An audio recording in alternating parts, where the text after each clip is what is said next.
कमनौर जो देश आज़ाद हुआ तो वहाँ सबसे पहले पंचायत का निर्माण हुआ।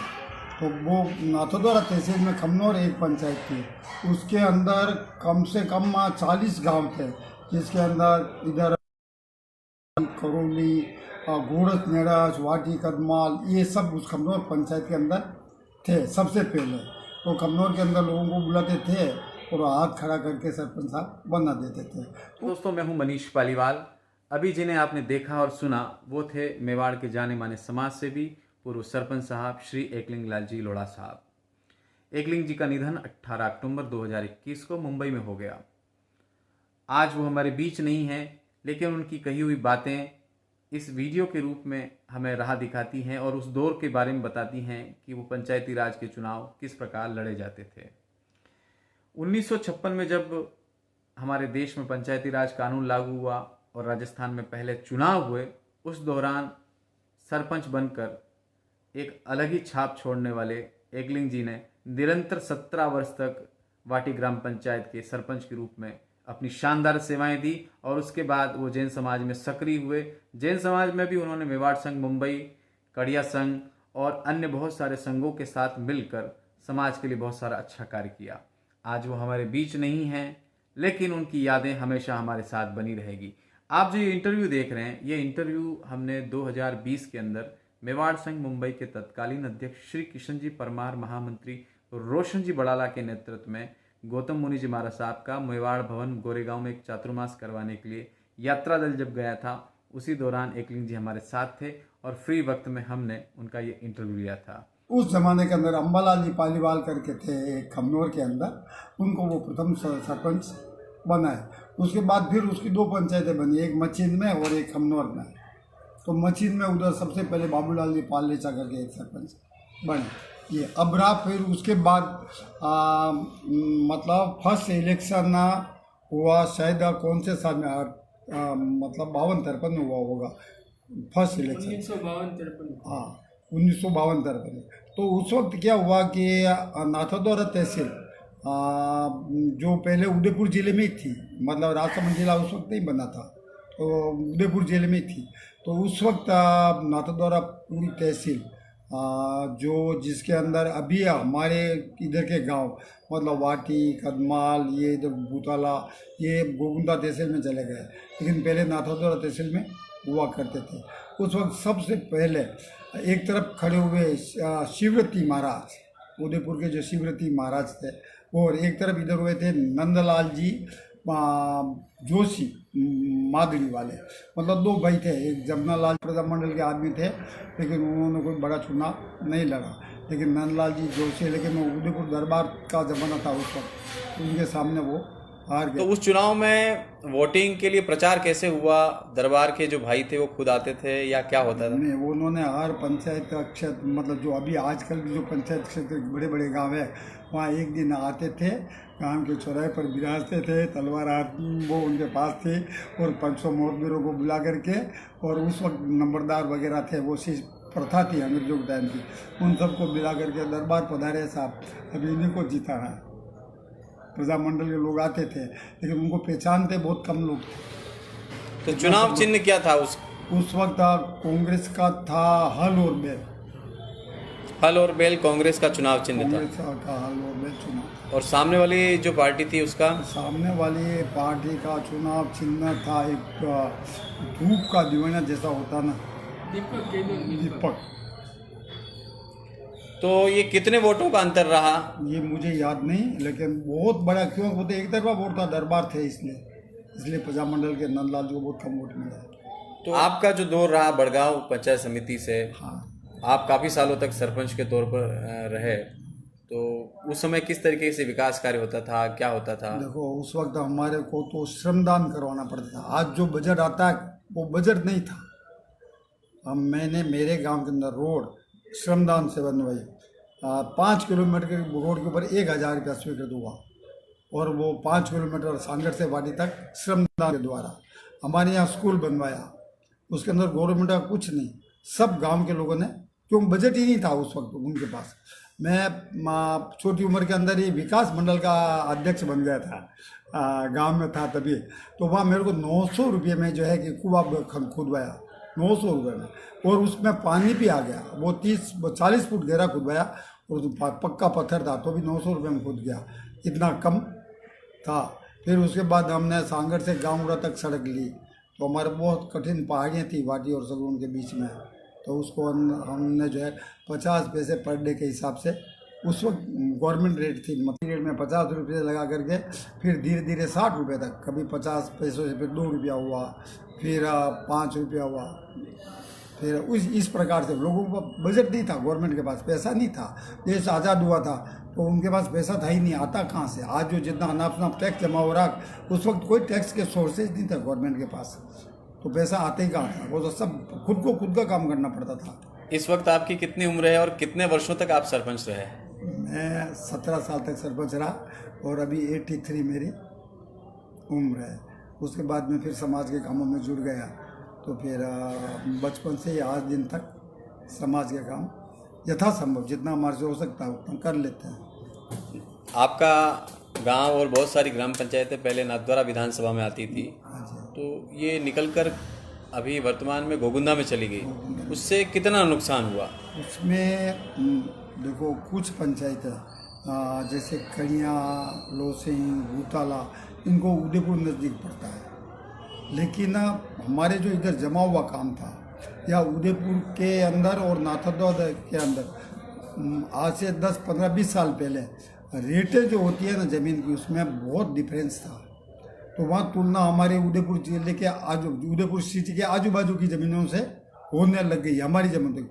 तो लोगों को जिनको रजिस्ट्री वगैरह कराना, उनको बहुत ज़्यादा हेवी खर्चा हो गया। वो ये नाथद्वारा में नहीं था, यहाँ बहुत इजीली काम हो जाता था। और सरपंच साहब, जब सीवी साहब पहला चुनाव लड़े थे, हाँ जी, तो आपने उन्हें आपके गांव में आसपास के क्षेत्रों में खूब घुमाया, हाँ जी। तो वो कुछ यादें आप बता दीजिए हमें। देखिए साहब, सीपी साहब सबसे पहले किशन जी भाट साहब के साथ हमारे यहाँ है, तो हमारी एक छोटी सी दुकान थी, उसके अंदर हम दोनों सोते थे। एक जीप लेकर के बाहर जाते थे घूमने के लिए।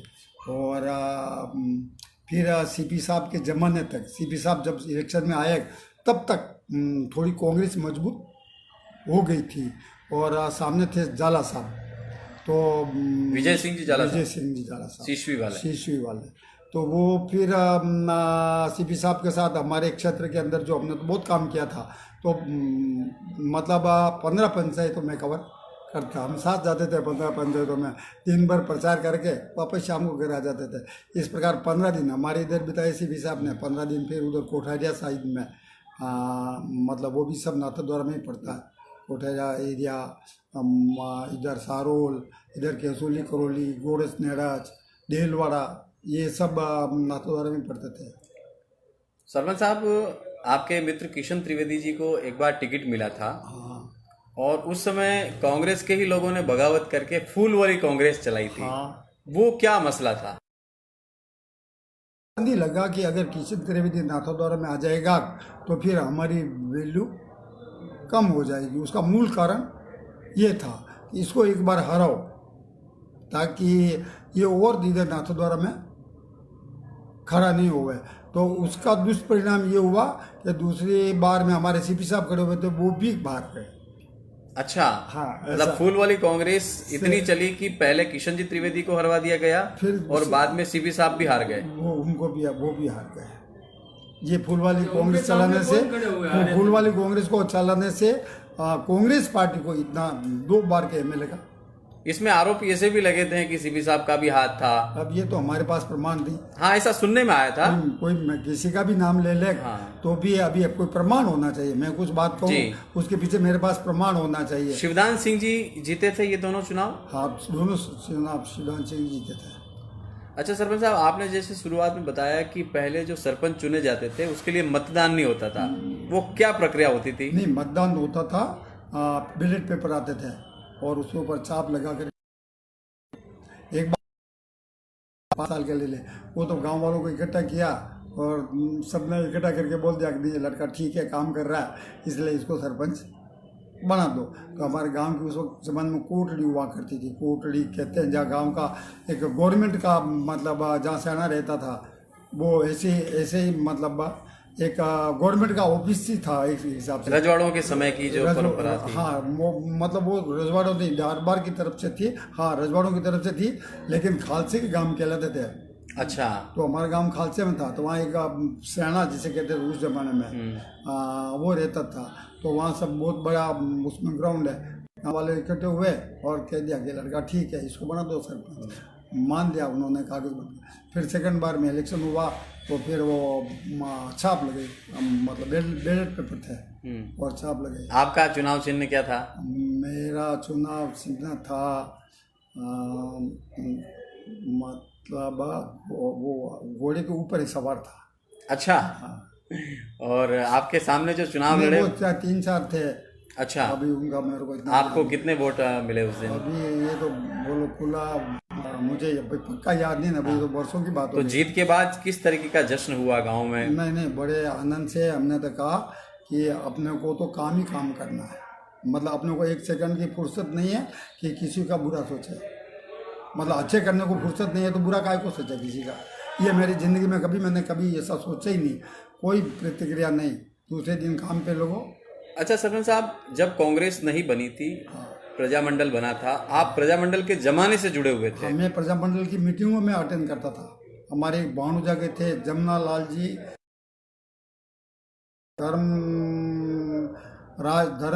धर्मचंद जी करके है भानुजा के अंदर सरपंच, धर्म नारायण जी, उनके पिताजी। अच्छा अच्छा। वो खंदे पे उनके गांव से वो लेके आते थे जाजम, और हमारे छोरे पे बैठ जाते थे।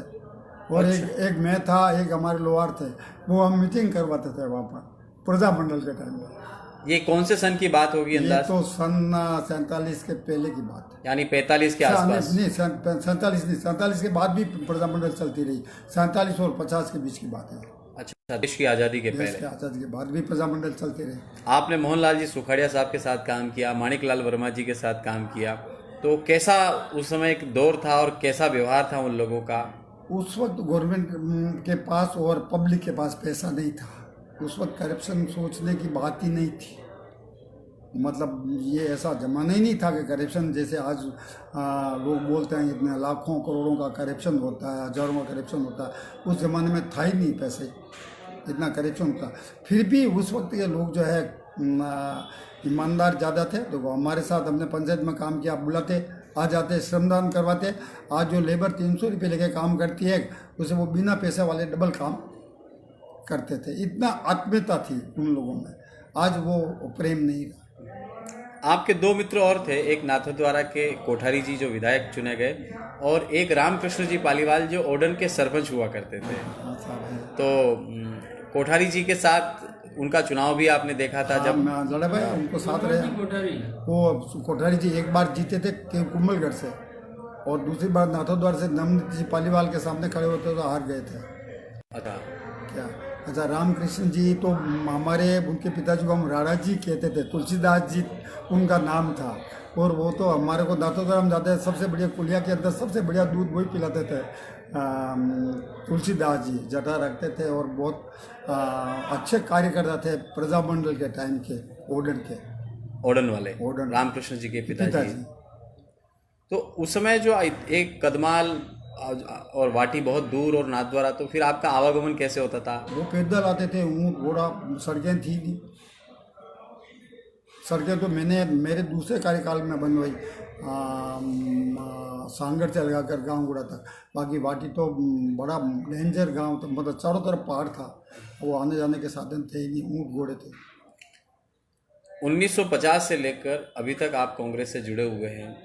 आज देश के जो हालात हैं, दो प्रमुख पार्टियां हैं, क्षेत्रीय दल हैं, आपको क्या लगता है आने वाले समय में इस देश की स्थिति क्या होगी? देखो, हिंदुस्तान के चरित्र के बारे में मैं बता नहीं सकता, मेरा जैसा जहाँ तक अनुभव है कि हिंदुस्तान के लोगों ने अंग्रेजों को सपोर्ट किया, हिंदुस्तान के अंदर उस वक्त जिनकी चलती थी उन्होंने, और देश को गुलाम करवाया। आज जितने भी आज की, या मैं यूँ बता दूँ, मैं इतना पढ़ा लिखा नहीं हूँ, फिर भी शिक्षा पद्धति में आज जो हमारे पढ़े लिखे लोग तैयार हो रहे हैं, IAS ऑफिसर, RS ऑफिसर, नेता, वो इतने चरित्रवान क्यों नहीं होते, उनके ऊपर क्लेम क्यों लगता है? इस चीज़ को तो मैं वो उस बात तक पहुंच नहीं पाता, क्योंकि आज पढ़े लिखे लोग, समझदार लोग देश को पीछे धकेलने में रहते हैं, जबकि कार्यकर्ता लोग, मजदूर लोग ईमानदारी से काम करते हैं, वो कमाई खाते देश का काम कर रहे हैं। लेकिन अब आप ही सोचो कि ऐसा कहाँ पर ये शिक्षा प्रणाली में दोष है कि इस प्रकार के लोग देश में तैयार हो रहे हैं। बिल्कुल आपने सही कहा सरपंच साहब, आपने लोकतंत्र भी देखा है और राजतंत्र भी देखा है, दोनों देखा। दोनों में से आपको अच्छा क्या लगता है? देखिए साहब, युगों युगों से यहाँ किसी न किसी का राज तो चलते ही आया, वो राज भी चला। उस वक्त पब्लिक कम थी, आवाज आने के साधन कम थे, लोगों के पास मनी नहीं थी बिल्कुल ही, जो आज जैसे पैसा है वैसा नहीं था, इसलिए उनकी सीमित तो आकांक्षाएं थी उनकी, सीमित एकदम, और वो सीमित काम करते थे। कोई उस वक्त टेलीफोन नहीं था, कोई मोबाइल नहीं था, खाली आजू बाजू के गांव 5, 10, 25 गांव तक आदमी की पहचान होती थी, इससे आगे पहुंचनी थी। अभी तो आप ऑल वर्ल्ड को जो है बैठे बैठे कवर कर सकते हो, तो इतना डिफरेंस तो है ही। तो चलिए, बहुत बहुत शुक्रिया। ये थे सरपंच साहब एकलिंग लाल जी लोढ़ा जी। शुरू में हमें कुछ कंफ्यूजन था कि शायद खमनौर जो है विधायक की सीट हुआ करती थी, मगर सरपंच साहब ने क्लियर कर दिया कि विधायक की सीट नाथद्वारा ही थी और नाथद्वारा के माध्यम से ही लोग चुने जाते थे। मगर क्योंकि खमनौर एक प्रमुख केंद्र था, इस वजह से पंचायत थी, एक बड़ी पंचायत थी और वहाँ का उसका दबदबा एक अलग तरीके से था। बहुत बहुत शुक्रिया। और इस इंटरव्यू में हमारा सहयोग दिया है खमनौर के अशोक मांडोज जी ने, जिन्होंने लोढ़ा साहब से मिलवाया है।